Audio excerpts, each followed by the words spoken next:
Bir dəqiqədə biologiya. Birinci mövzumuz plastidlərdir.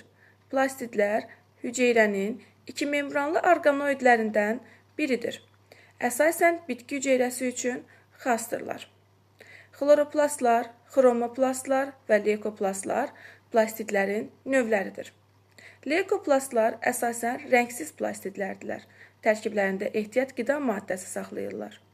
Xromoplastidlər sarı, narıncı və qırmızı rəngli plastidlərdilər. Bitkinin yarpaqlarında və meyvələrinin tərkibində rast gəlinirlər və meyvələrin rənglərinin yaranmasında iştirak edirlər. Xloroplastlar isə məhz yarpaqlarda rast gəlinən və yaşıl zoğlarda, yəni cavan zoğlarda rast gəlinən plastidlərdilər. Tərkiblərində xlorofil pigmenti saxlayırlar və bunun sayəsində də fotosintez prosesini həyata keçirdə bilirlər.